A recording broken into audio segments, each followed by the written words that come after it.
Hi, this is Andrew, and this is Keen On, the daily now.tv chat show with some of the world's leading thinkers and writers.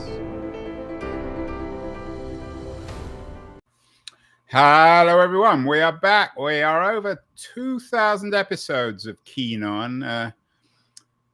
I think I must be insane, but I get so many requests. I can't say no when it comes to new guests. And often I get the question, what have you learned from all the guests? What's the one message? What kind of book could you write out of your Keen On experience? And I have to admit, there is no single one. My guest today, though, is also the host of a popular podcast. Alex Tsakiris is the host of Skeptico, an interesting podcast on science and technology. He's done many hundreds, not thousands of shows, and has had all sorts of interesting guests, including Sam Harris and some of the leading science skeptics. He wrote a book called Why Science is Wrong About Almost Everything that did pretty well, gets over 100 high-quality ratings on Amazon, which is based on a lot of his podcasts. And now he has a new book out, which I think in part at least is derived from his podcast show, Skeptico. Why AI? Why AI is smartest, is dangerous, is divine. And Alex is joining us from San Diego, just down the coast in California. Alex, congratulations on the new book, on both books. Do you feel as a podcast host that you learn a lot? Oh, yeah, definitely.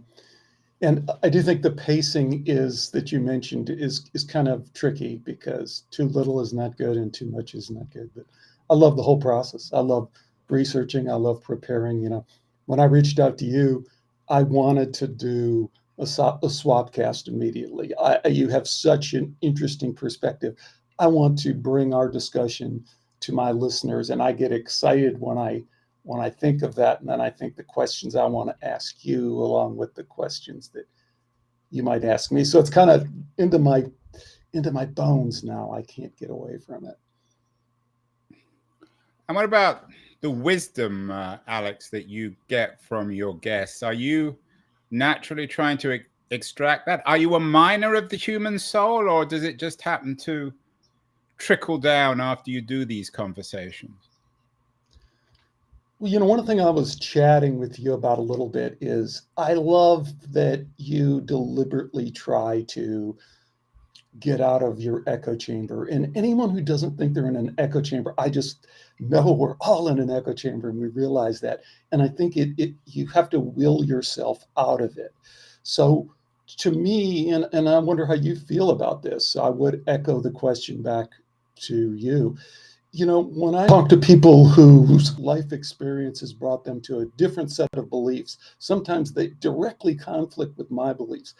I can't say that I immediately see the wisdom in their ideas or in their position, but I love the engagement. I love exploring how they got there. How does that work for you? Well, I don't think I have quite as, mine is more personalized. Keen On. Yours is, your podcast is called Skeptico. So is that skeptical of science or skeptical of critics of science? Where does the skepticism come from? What unites your show? Well, truth, really. So I think we all say we're seeking truth, but and that's what's exciting about right now. We're going to talk about AI. I think AI has this emergent virtue quality to it of truth and transparency.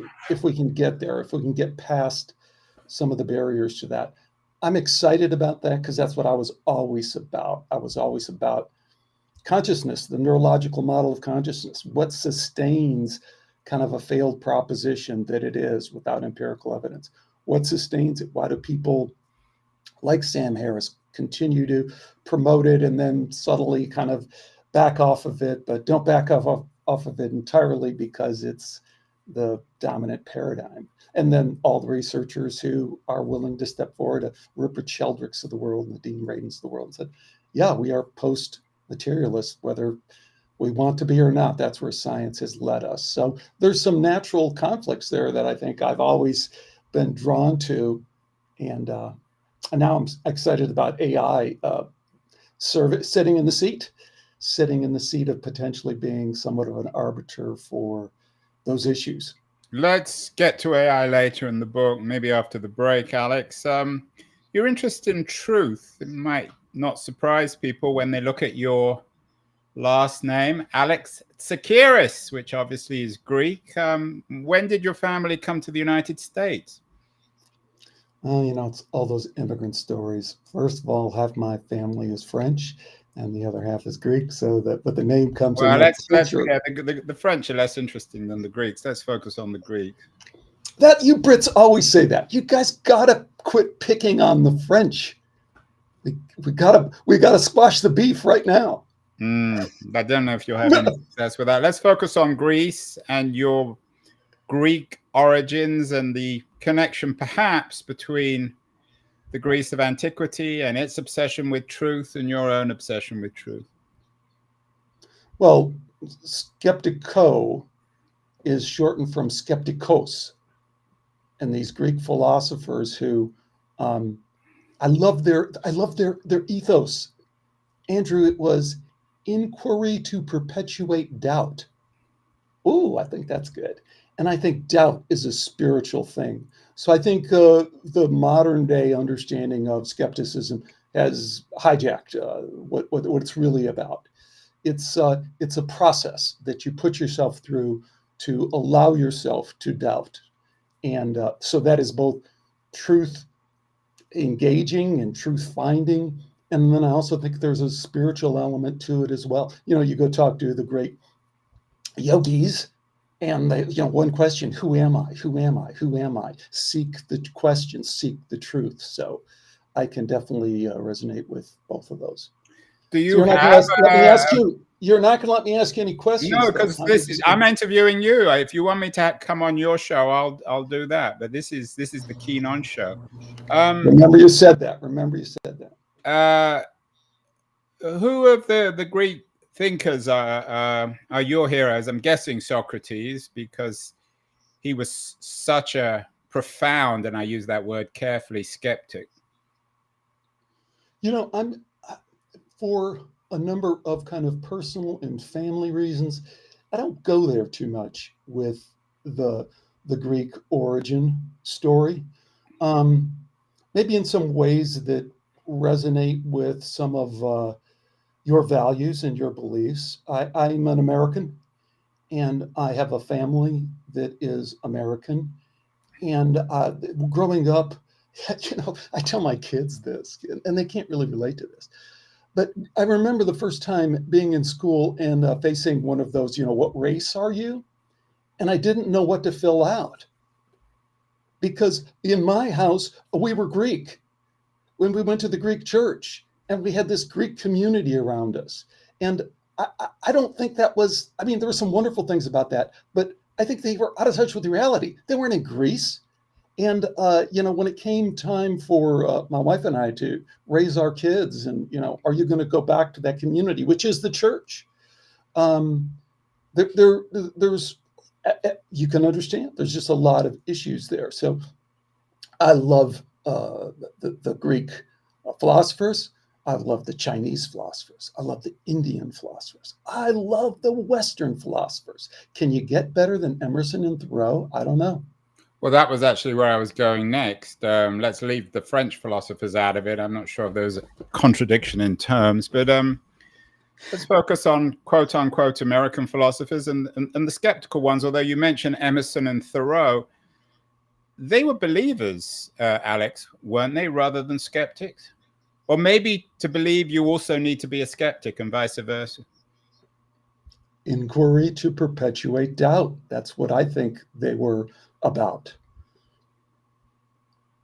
Explain more, particularly on Emerson. And what is it about Emerson and Thoreau that interests you so much? I think they had in their metaphysical connection, at the same time being high-grade intellectuals, the highest grade intellectuals, I think is exciting. I think it's exciting, and it just offers such promise for all of us. And I see folks who are intellectual and are shut down from any kind of understanding of spiritual. And, like you mentioned my first book, Why Science is Wrong. That is a book about science. It's about how science has abandoned a true trying to wrap their head around consciousness. 100 years ago, the smartest guy in the room, the smartest person in the room was Max Planck. Albert Einstein threw parties in celebration for Max Planck. He cracked the code. Consciousness is fundamental. All matter is derivative of consciousness. That was the conclusion based on the evidence. But we can't live with that from a scientific standpoint. We don't know what to do with it. We live in a shut up and calculate world, which is Richard Feynman, the other great Nobel Prize winning physicist, that's what he said, right? He said, shut up and calculate. Let's build the atom bomb. Let's build the iPhone. And he was right to a certain extent, but that doesn't mean that you've really solved any of the philosophical questions that Emerson and Thoreau were wrestling with in terms of the deeper philosophical questions. Who am I? What is this greater sense of this moreness that I have? Don't I have to somehow deal with that? You can't sidestep it, I don't think. The book, the first book, was called Why Science is Wrong About Almost Everything. What is science then? And this asks the question implicitly, at least. What is science right about? If it's not wrong about everything, what does it get right? Well, obviously the title's being a little bit cheeky. It's really about consciousness, and it's really about that, what we're just talking about with Max Planck. But you can also see it in the, let's take a more example that everyone can kind of relate to, the placebo effect, right? So you get into medicine and we go, oh, well, we tested that drug, but it wasn't better than placebo. We applied that treatment, it wasn't better than placebo. What are we talking about here? We're talking about a mind-body relationship that defies the neurological model of consciousness. It doesn't fit into our understanding of a consciousness as an epiphenomenon of the brain kind of world. It's in some way outside of time, space, in a way that we can't pin down, but we can measure that it doesn't lend itself to being measured. Well, it doesn't take a leap to say, well, then consciousness always has a thumb on the scale, if you will. Consciousness is always around, and we can work around it and say, oh, well, placebo. We can work around it and say, oh, shut up and calculate. But if we really were going to be rigorous and honest, we'd have to say, we don't really know, because measurement becomes impossible if we are part of the measurement all the time. If consciousness is fundamental, like Max Planck said, if all matter is derivative of consciousness, we are always in the experiment. And this has been experimentally called the experimenter effect. And it's well understood, well documented, and not well understood. So are you saying then that science can never be objective, that it always incorporates our values, our views, our specific circumstance? I'd say that that's true not only in the usual way that we understand it from kind of this societal level, but it is true fundamentally, experimentally. That is what, so Max Planck is often connected with the double slit experiment and the observer effect. That is what that experiment demonstrates, is that the experimenter is part of the experiment in a very, very tiny way. So you can say, hey, but doesn't everything still work? Yeah, it's kind of like everyone knows that your desk is 99.999% empty space because an atom is that and all that. And you go, okay, it still works. I don't really have to worry about that too much. So both can be true, but again, what it drives me towards is the philosophical questions are real. I mean, they're real from a scientific standpoint. But isn't all this, Alex, don't get me wrong, I mean, it may not be obvious to everyone, but it's pretty obvious. So what? I mean, science has never claimed to be completely objective. Most scientists would acknowledge that, wouldn't they? Well, I really think we're going to talk about AI because I think AI lays bare that question.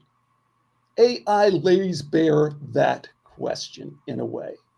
Because yes, you can sweep it under the rug and say, how does that really matter? Who cares? Now, what double slit experiment? I don't plan on shooting photon beams through slits in a wall. You know, that isn't on my agenda list today. Why do I really care? Well, why you should care is, you know, is there a moral imperative? Is there good and evil? Is that anything? There's all the Greek in you. You may deny the Greek in you, but the Greek doesn't deny you, Alex. It's always coming back. There's always a little bit of Socrates in Alex Tsakiris, even if he won't acknowledge it. I want to remind everyone that this very philosophical show and content is brought to us by our philosophical friends at Liberties, a quarterly journal of culture and politics. Excellent new publication. Going to run a short feature on that, and then I want to come back with Alex Tsakiris and talk specifically about his new book, which appropriately enough for him as a skeptic is called Why AI with a question mark. So don't go away, anyone. We'll be back in a second. News, the noise, there is nuance, insight. Liberties is not just a journal of ideas. It's a meteor of intelligent substance. It's the place to be for engaged citizens. Politics, opinion, substance. Liberties is a triumph for freedom of thought. A quarterly of urgency, of cultural exploration, of intellectual delight, of immaculate prose. It's invaluable. Subscribe now or find Liberties at your favorite bookseller. And you can subscribe to Liberties at libertiesjournal.com. We are with Alex Tsakiris, the founder and presenter of the excellent Skeptico podcast and the author of a new book. Alex, it's taken a while, almost 10 years since your last book, but the new book is out, Why AI? So before we get to Why AI, I might ask, why this new book? Well, you know, we touched on this a little bit. This is really my background. So this is what I was trained in. I was getting my PhD in AI, or trying to cobble together an AI program at the University of Arizona. And then I left to start expert systems, and knowledge engineering was just the rage. And I left to start a company called MindPath Technologies. And the premise back then of AI, Andrew, was like one of our clients was DuPont. So DuPont has these genius chemical engineers, PhDs, who sometimes are evil geniuses who dump Teflon into the water system, and now every drop of water in the world has Teflon in it. But besides that, they have a lot of accumulated knowledge.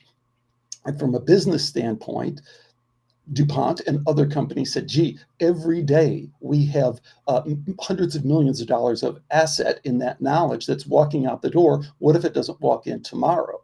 We need a way to codify that knowledge and somehow store it. Now, this isn't the sleeving of AI that, you know, with the AGI and other folks dream up. This was more of a kind of brute force, put it into a program of expertise that we can then use. And, you know, the technology wasn't up to the task, really. The idea was not a bad one, but the just technology wasn't there. So that isn't exactly where that company went, but it was a ride. So let's come back to your preoccupation with consciousness. One of the great debates about AI, of course, is whether AI can become sentient. What's your take on this? Is this a relevant debate? Is it real, or is it just a fantasy, a dystopian or utopian fantasy? It's real if people think it's real. I think the ultimate answer is really requires some deep thinking and some philosophy. You know, I hear you on a show talk about the Turing test, and we're post Turing test? Yeah. Ah. So one of the chapters in the book, Alan Turing, a great Brit, right? Yeah, we did a show with his biographer. Oh, fantastic. It really, I don't want to say won the war, because there's no single person that won the war, but without him. The man behind The Imitation Game, of course. Yeah. So unbelievable computer scientists still held in the highest regard. And artificial intelligence, one of the founding figures in artificial intelligence, and developed this Turing test.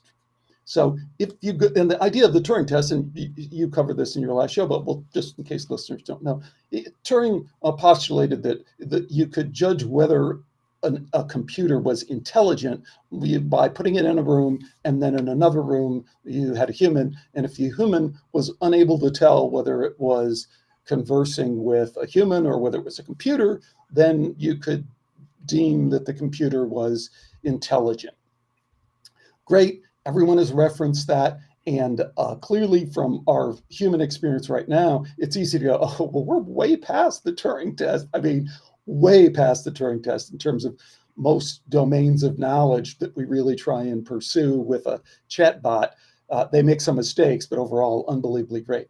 But if you go back, Andrew, to that seminal paper that he wrote, that Mr. Turing wrote in 1950, you'll see the answer to this question that so many people seem to be missing. Because Turing says, look, I'm quite interested in ESP, extrasensory perception, and he defines what it is, including precognition, which we have, 6 Sigma results scientifically from Dean Radin at IONS to show that that is in the laboratory conditions, we can repeat that. But he's saying, I'm interested in ESP and I'm compelled by the evidence. I don't just have a hobby interest in it.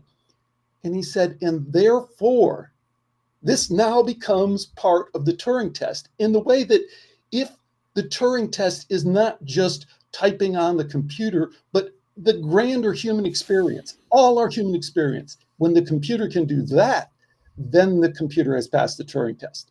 So I would maintain that Turing was spot on. That is AI sentience. Near-death experience. Again, there's 200 peer-reviewed papers on near-death experience. I've studied it so extensively and had interviewed virtually all the world's leading authorities, experts on it. Until the computer can have an NDE and come back and tell us what that's about, in my opinion, and I think Turing would back me up, we're not post-Turing test. That's the Turing test. And that's why why AI is divine, not because the AI is divine, but it in a way forces us to re-examine what our moreness may be, because the narrative that we're pushed is that, you're a biological robot in a meaningless universe. Morals, those are a social construct. There's no such thing as a right and wrong. There's no such thing as good or evil. I'm excited about the possibility for AI to reveal. So Alex, one of the things that I think I've learned from doing these shows is that I try to get to the core of what my guest is saying. I'm trying to figure them out. What's this person's shtick? What do they believe in? What do they not believe in? What's the motive? Are you arguing that AI, and it's not clear to me, are you saying it's spiritual? Are you saying it should be more spiritual? Are you coming to this as a Christian, as a post-Christian? I'm not clear where you're coming at this from. Not a Christian. And in the same way, here's where I'm coming from. Emergent virtue. So, and let me explain what I mean by that. That sounds very new agey. You haven't got any rocks to sell me, have you?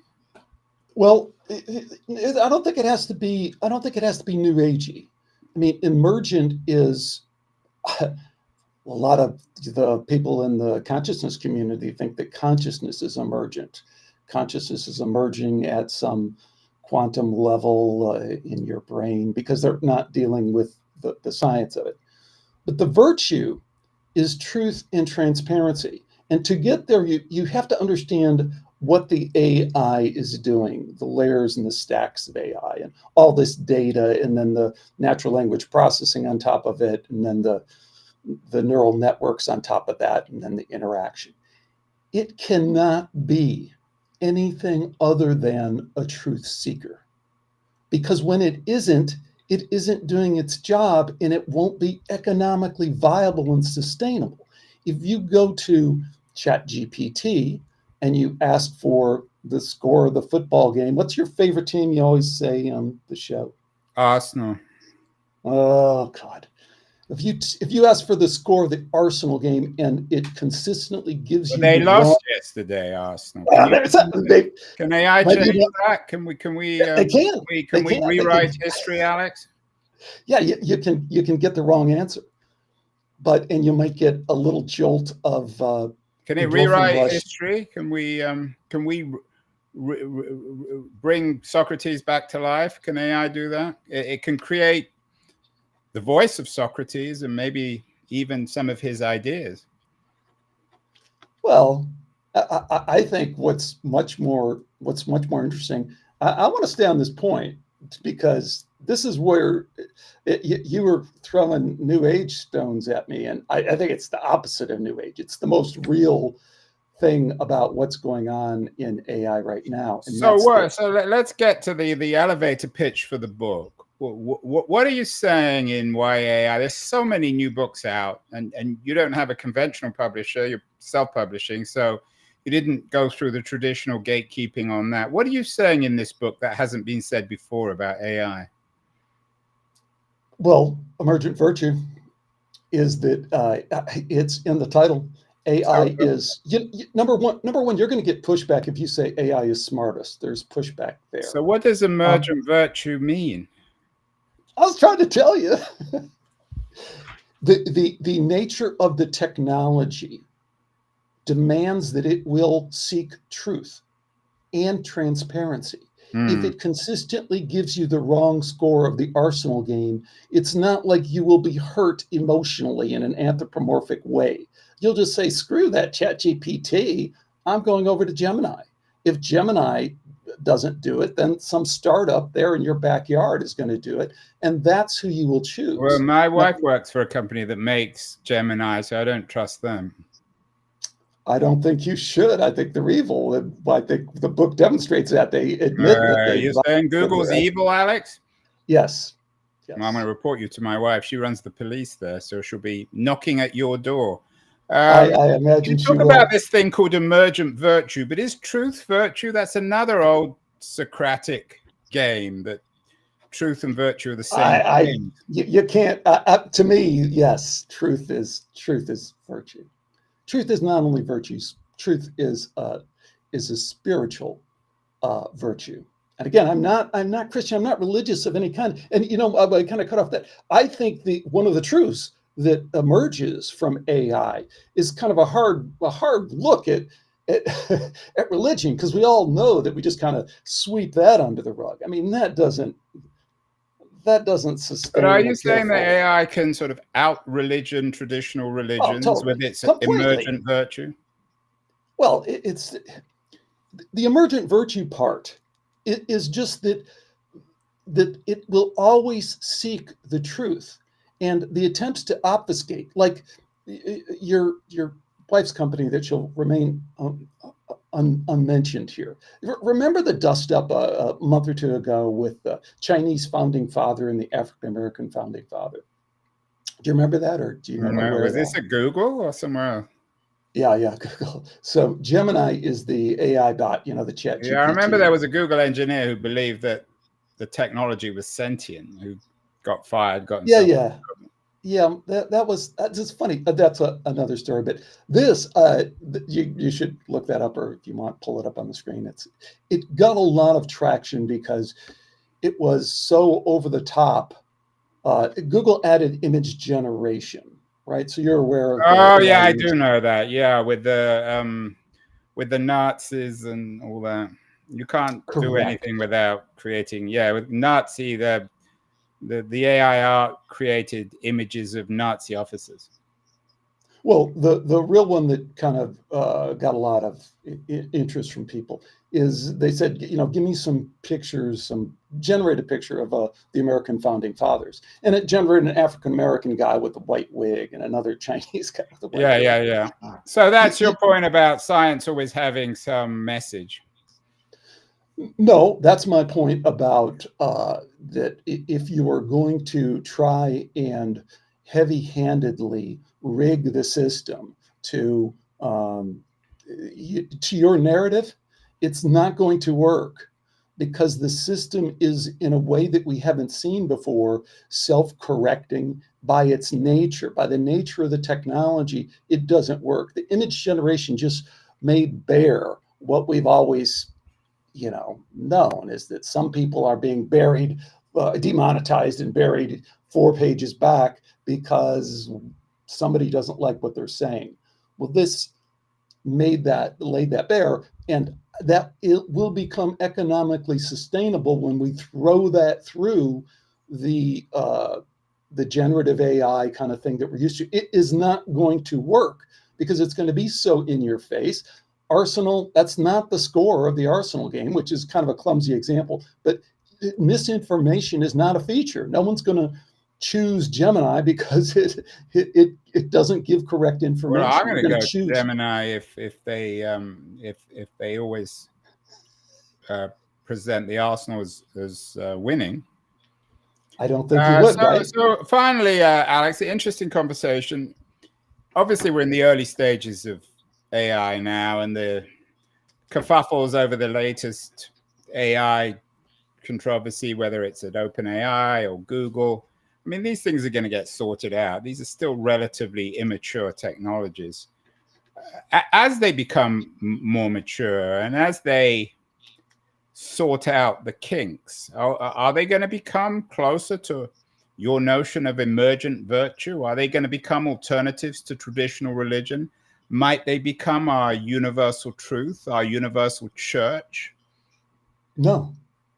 They're just tools. At the end of the day, they're just tools and computer programs.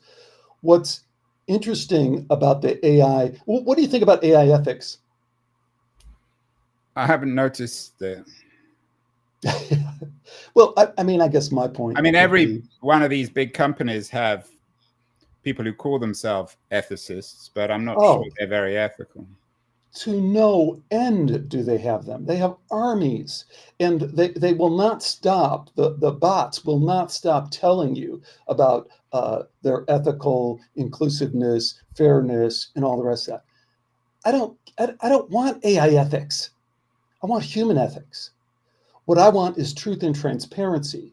What I want is an AI advanced system that it is. If it's smartest. If it's smartest, it's going to take a new role in our society. But I'm not clear. You seem to be saying two things, and we need to end, Alex. You seem to be saying two things simultaneously. On the one hand, this is just science, and it's not going to get very far, and it just reflects our values. And on the other hand, you've got this spiritual yearning for some sort of religious authority or transience or absoluteness. Which one do you believe in when it comes to AI? Because this is going to be the century of AI, and it's going to be, these technologies and algorithms are going to become more and more ubiquitous and refined. Well, just because it's a technology, you can't say it's not going to get very far. I think it's going to get very, very, very far. I think key in this is understanding the technology. If it is a technology, it is just a computer program. We have to understand, because the capabilities of this computer program are beyond what we've seen, and it's going to be disruptive in terms of what a lot of the structures we've built around what we think is knowledge, understanding, liberal values, all sorts of stuff is turned upside down and has to be reexamined. Will be reexamined. Our legal system is going to be completely, revamped.